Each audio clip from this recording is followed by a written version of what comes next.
नमस्कार, कैसे हैं आप सब दोस्तों। जैसे कि आप सभी को पता है कि हम आपके लिए मध्य प्रदेश पटवारी भर्ती 2023 का जो नोटिफिकेशन जारी हो चुका है उसके लिए शानदार सीरीज ला रहे हैं दोस्तों। और आज की क्लास हमारे लिए बहुत ज़्यादा इंपॉर्टेंट होने वाली है क्योंकि आज हम उन क्वेश्चन को सॉल्व करेंगे जो आपके एग्जाम में आ चुके हैं और जिनकी आने की पूर्ण संभावना बनती है। तो आइए आज देर न करते दोस्तों, फिर से स्टार्ट करते हैं। एक बार फिर से आपका बहुत बहुत स्वागत है हमारे CPCT एंड MP एग्जाम में। मेरा नाम है मोहसिन। आइए चलते देखते हैं आज का पहला क्वेश्चन है दोस्तों हमारा, खरमोर पक्षी के लिए विख्यात मध्य प्रदेश का प्रमुख राष्ट्रीय उद्यान कौन सा है। चार ऑप्शन दिए गए हैं। पहला ऑप्शन हो जाएगा हमारा माधव राष्ट्रीय उद्यान, बी हो जाएगा कान्हा राष्ट्रीय उद्यान और सी हो जाएगा हमारा सैलाना और डी हो जाएगा बांधवगढ़ राष्ट्रीय उद्यान। इसका जो राइट आंसर होगा आपको पता होना चाहिए। जो खरमोर पक्षी के लिए सबसे ज़्यादा जो जाना जाता है प्रमुख हमारा राष्ट्रीय उद्यान है वे हमारा सैलाना राष्ट्रीय उद्यान। कौन सा राष्ट्रीय उद्यान है दोस्तों? सैलाना राष्ट्रीय उद्यान। आइए चलते हैं अपने अगले क्वेश्चन की तरफ। उससे पहले थोड़ा सा इसका कलर चेंज कर लेते हैं ताकि आपको क्लियर यहाँ पर शो हो। तो आइए देखते हैं क्वेश्चन हमारा, निम्न में से कौन सा जोड़ा बेमेल है। यानी कुछ यहाँ पर आपको दो यहाँ पर ऑब्जेक्ट दिए गए हैं और दोनों क्लियर हैं। जो इसमें से गलत होगा आपको बताना है। तो ए ऑप्शन हो जाएगा हमारा अम्ल कागज उत्पादन के लिए जाना जाता है, ये राइट है हमारा। और इसके साथ साथ भीमबेटका मैग्नीज, ठीक है, यहाँ पर अलग बताना अलग क्या है। इसके बाद सी ऑप्शन हो जाएगा हमारा मझगांव हीरा उत्पादन के लिए जाना जाता है। आपको पता होना चाहिए कि मझगांव जो हमारा है पन्ना के पास पाया जाता है, जहाँ पर हीरा उत्पादन की बहुत बड़ी खदान है। और चलते हैं इसके बाद लास्ट हमारा बेलाडीला लोह अयस्क उत्पादन के लिए जाना था। यहाँ पर चार यहाँ पर खदानों से रिलेटेड अब यहाँ पर पॉइंट दिए गए हैं। सबसे पहला है अम्लाई कागज उत्पादन के लिए जाना जाता है। सबसे ज़्यादा जो कागज का उत्पादन होता है वह अम्लाई के स्थान है दोस्तों जहाँ पर कागज का उत्पादन किया जाता है। इसके बाद भीमबेटका ये गुफा है जो कि मैग्नीज से इसका को जोड़ने की कोशिश की, और यही हमारा राइट आंसर हो जाएगा क्योंकि हमको बताना है इनमें से कौन सा गलत है। तो यानी B option is the right answer. अब चलते हैं हम अपने अगले क्वेश्चन की तरफ। मध्य प्रदेश की कौन सी सिंचाई परियोजना राज्य की प्रथम अंतरघाटी परियोजना है। तो यहाँ पर चार ऑप्शन दिए गए हैं। ए ऑप्शन हो जाएगा हमारा काली सरार सिंचाई परियोजना, बी हो जाएगा हमारा देजला देवड़ा सिंचाई परियोजना, सी ऑप्शन हो जाएगा हमारा चोरल सिंचाई परियोजना और डी ऑप्शन हो जाएगा हमारा सिंहपुर बैराज परियोजना। यहाँ पर देखिए दोस्तों, इसका राइट जो आंसर हो जाएगा वह हमारा हो जाएगा चोरल सिंचाई परियोजना। कौन सा हो जाएगा दोस्तों? चोरल सिंचाई परियोजना, यानी हमारा C option is the right answer. अब चलते हैं अपने अगले क्वेश्चन की तरफ। और अगला जो हमारा क्वेश्चन है दोस्तों वह मध्य प्रदेश की सर्वाधिक ऊंची चोटी धूपगढ़ यानी जिसकी ऊंचाई 1350 मीटर है वह निम्नलिखित में से किस भाग पर स्थित है। यहाँ पर हमको बताना है कि वह मध्य प्रदेश के किस भौगोलिक स्थान पर अपना वर्चस्व बनाए हुए थे, ठीक है ना। तो यहाँ पर चार ऑप्शन है। ए ऑप्शन हो जाएगा हमारा मध्य उच्च प्रदेश और बी हो जाएगा हमारा रीवा पन्ना पठार और सी हो जाएगा सतपुड़ा मेघाल श्रेणी और डी ऑप्शन हो जाएगा हमारा पूर्वी पठार। तो आपको पता होना चाहिए जो मध्य प्रदेश की सर्वाधिक ऊंची चोटी धूपगढ़ जिसकी ऊंचाई 1350 मीटर है वह दोस्तों हमारा सतपुड़ा मेघाल श्रेणी के अंतर्गत आता है। किसके अंतर्गत आता है दोस्तों? सतपुड़ा मेघाल श्रेणी के अंतर्गत आता है। अगर आपने अभी तक हमारे चैनल को सब्सक्राइब नहीं किया तो हमारे चैनल को सब्सक्राइब कीजिए, बेल आइकन को ऑन कीजिए ताकि क्लास का नोटिफिकेशन सबसे पहले आपके पास पहुंचे। अगर आपको क्लास का टाइम नहीं पता है तो आपको बता दें, सुबह 11 बजे आपके लिए कंप्यूटर की शानदार सीरीज पटवारी के लिए चलिए, दोपहर 3 बजे आपके लिए मध्य प्रदेश सामान्य ज्ञान की क्लास चलिए, शाम 6 बजे CPCT और रात 8 बजे हिंदी की।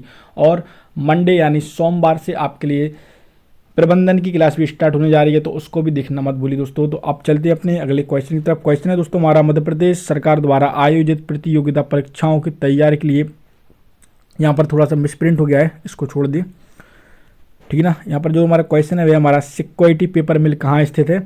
तो आपको पता होना चाहिए जो सिक्योरिटी पेपर मिल है वह कहाँ पर दोस्तों? होशंगाबाद में है। कहाँ पर है?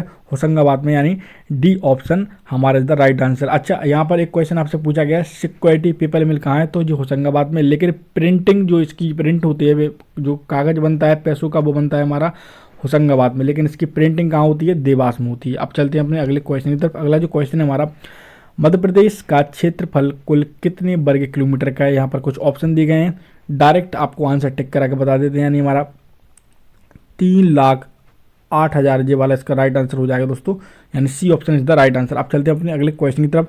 अगला क्वेश्चन हमारा, पूर्वाग्रह नामक मासिका पत्रिका किस संस्था के द्वारा प्रकाशित की जाती है।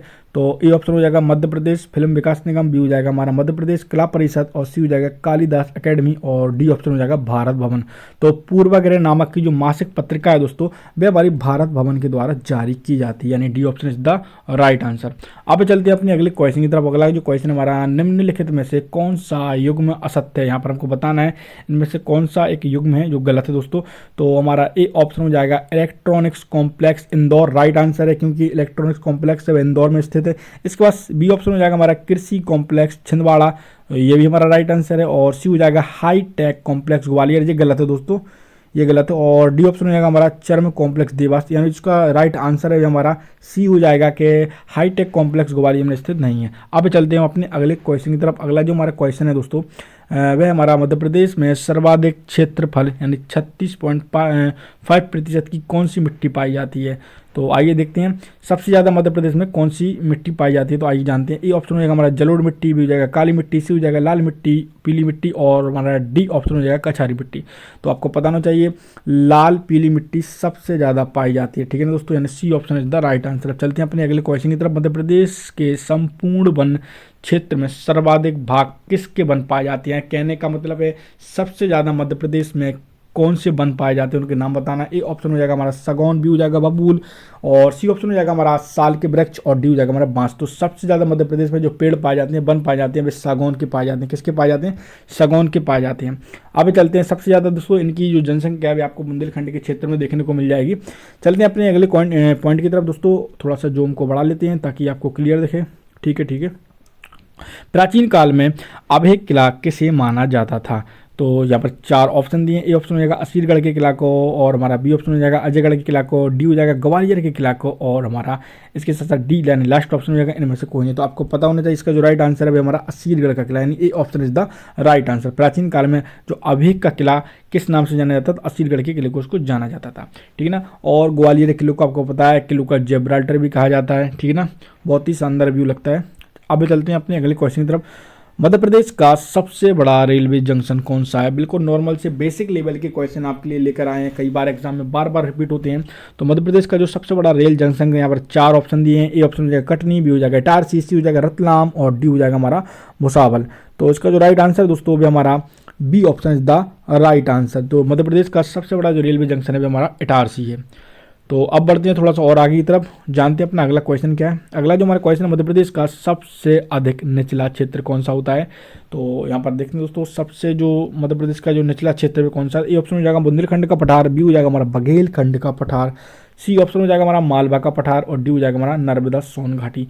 यहाँ पर देखिए दोस्तों मध्य प्रदेश का जो सबसे अधिक निचला क्षेत्र माना जाता है वो हमारा बघेलखंड का माना जाता है। कौन सा माना जाता है दोस्तों? बघेलखंड का माना जाता है। अब चलते हैं थोड़ा सा और आगे की तरफ और जानते हैं अपना अगला क्वेश्चन क्या है। भोपाल की विशाल झील किस राजा ने बनवाई थी। तो आपको पता होगा भोपाल अगर आप गए होंगे झील आपने देखी होगी। हालांकि झीलों के शहर के नाम से भी भोपाल को जाना जाता है, और 5 पहाड़ियों पे बसा शहर भी भोपाल है। और सबसे पहले मध्य प्रदेश की राजधानी सबसे पहले मध्य प्रदेश की राजधानी भोपाल के पहले कौन थी? नागपुर थी, बाद में इसको भोपाल बनाया गया था। तो दोस्तों यहाँ पर आपसे क्वेश्चन पूछा जा रहा है जो भोपाल की विशाल झील है वे किस राजा ने बनवाई थी। तो यहाँ पर 4 ऑप्शन है, राजा भोज, बी हो जाएगा होशंग शाह, सी हो जाएगा हमारा दलपत शाह, और डी हो जाएगा महिष्यंत। तो आपको पता होना चाहिए जो भोपाल की जो सबसे बड़ी झील है वे होशंग शाह ने बनवाई थी। किसने बनवाई दोस्तों? होशंग शाह ने बनवाई थी। चलते हैं यहाँ से थोड़ा सी और अब फैक्ट नए नए आपको जानने को मिलेंगे। अब हमारे ऑब्जेक्टिव क्वेश्चन खत्म होते हैं, यहाँ से हम फैक्ट वाइज आपके लिए क्लास स्टार्ट कर रहे हैं। तो देखिए दोस्तों भिंड मध्य प्रदेश का सबसे कम वर्षा वाला स्थान माना जाता है, ठीक है ना। इसके बाद अगला जो पॉइंट हमारा दोस्तों मध्य प्रदेश के कैलाश सत्यार्थी जी को शांति का नोबेल पुरस्कार प्राप्त हुआ था। अगला फैक्ट दोस्तों मध्य प्रदेश का पहला शिल्पग्राम कहाँ है। तो छतरपुर में, जो कि बुंदेलखंड में स्थित है, सागर संभाग के अंतर्गत आता है। आइए चलते हैं अपने अगले क्वेश्चन की तरफ। कछवाहा वंशकालीन ककनटमक मंदिर मुरैना जिले के सिहोनिया क्षेत्र में स्थित है। तो कौन सा मंदिर है दोस्तों? कई बार एग्जाम में पूछा चुका है। तो कछवाहा वंश का जो कालीन ककनमठ जो मंदिर था उस नाम को जाना जाता है ककनमठ, ठीक है ना। तो मंदिर है जो मुरैना जिले के सिहोनिया क्षेत्र में पाया जाता है यानी स्थित है।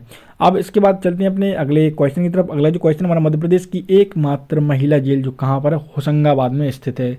अब इसके साथ अगला हमारा जो फैक्ट है वह हमारा किन्नर बोर्ड का गठन करने वाला भारत का पहला राज्य मध्य प्रदेश है।